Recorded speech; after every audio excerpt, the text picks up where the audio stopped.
Je vous salue dans le nom précieux de Jésus-Christ, notre Seigneur et Sauveur.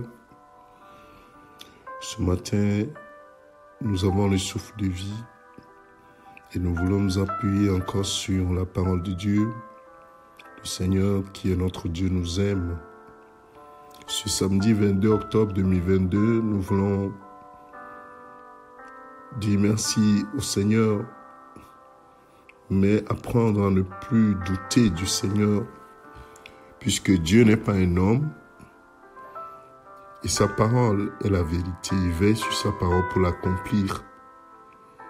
Et nous arrive, nous les hommes, de douter de lui, parce que nous voyons notre incapacité, nous voyons nos limites. Dans Matthieu chapitre 28, la Bible nous relate un fait, à partir du verset 16, à la résurrection de Jésus-Christ. Et avant son ascension, la Bible dit que les 11 disciples, verset 16, Matthieu 28, les 11 disciples allèrent en Galilée sur la montagne que Jésus leur avait désignée. Quand ils le virent, ils l'adorèrent, mais quelques-uns eurent des doutes. Quelques-uns eurent des doutes. Jésus s'étant approché leur parla ainsi: « Tout pouvoir m'a été donné dans le ciel et sur la terre. » Bien-aimé, j'aimerais attirer ton attention sur cette situation. Les disciples vont à la rencontre de Jésus à Galilée après sa résurrection. Ils l'adorèrent quand ils le virent, mais quelques-uns eurent des doutes. J'aimerais te parler du doute que toi et moi, nous avons parfois vis-à-vis du Seigneur. Nous pouvons douter d'un homme. Nous pouvons douter de notre ami, nous pouvons douter de notre voisin, nous pouvons douter de notre frère, de notre sœur. Mais douter du Seigneur est quelque chose d'incompréhensible. Parce que lui-même, il est la parole. Il ne peut pas se renier lui-même. Et la Bible dit, et c'est Dieu qui le dit dans Jérémie chapitre 1, il dit « Je veille sur ma parole pour l'accomplir ». Mais toi et moi, est-ce que nous arrivons à veiller sur notre parole pour l'accomplir? Lui, il est Dieu. Et donc, Jésus avait dit qu'il ressusciterait.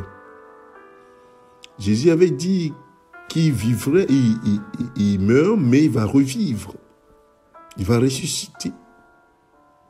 Mais les disciples, même ayant vu l'évidence de sa résurrection, eurent encore des doutes. Et ça, c'est le propre de l'homme. Et nous devons travailler sur cet état de fait. Parce que cela est dû à notre cœur. Notre cœur qui est insensible, notre cœur qui est dur à croire les choses de Dieu. Et cette incrédulité doit être luttée. Nous devons lutter contre cette incrédulité en laissant le Saint-Esprit prendre vraiment les commandes et nous convaincre que Dieu ne peut pas mentir et que Dieu est la parole. Au commencement était la parole et la parole était avec Dieu. Dieu est sa parole. Mon frère, ma sœur, Jésus leur dit, tout pouvoir m'a été donné dans le ciel et sur la terre. C'est encore valable aujourd'hui. Toi et moi, il nous arrive de douter du Seigneur. Alors, je peux te poser cette question ce matin. Quelles sont les raisons de ton doute? Qu'est-ce qui te fait douter?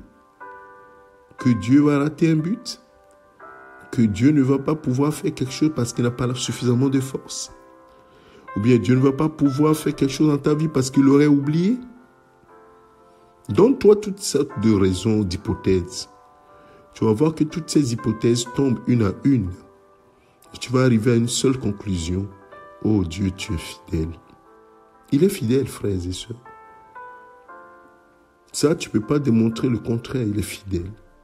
Et donc, rends-toi à l'évidence et convertis-toi dans ton cœur. Change ton cœur. Quand je dis change ton cœur, laisse le Saint-Esprit te convaincre ton cœur que Dieu ne peut pas mentir, que la parole de Dieu est la vérité. Un point trait. Il n'y a pas à aller plus loin que ça. Ce que Dieu dit est vrai. Il n'y a pas à contester, il n'y a pas à raisonner. Si tu as compris ça, tu as tout compris ce matin. Mon frère, ma soeur, tout pouvoir a été donné à Jésus sur la terre et dans le ciel.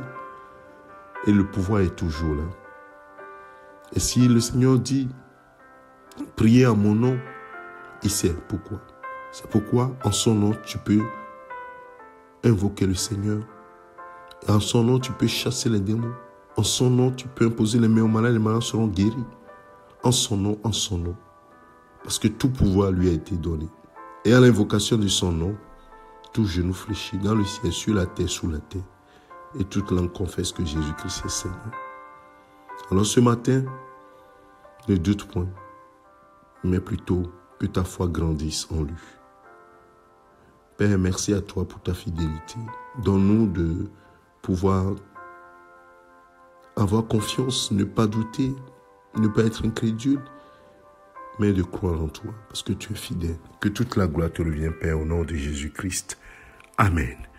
Mon frère, excellent week-end au nom de Jésus-Christ, c'est ton serviteur, le pasteur Alexandre. Amen.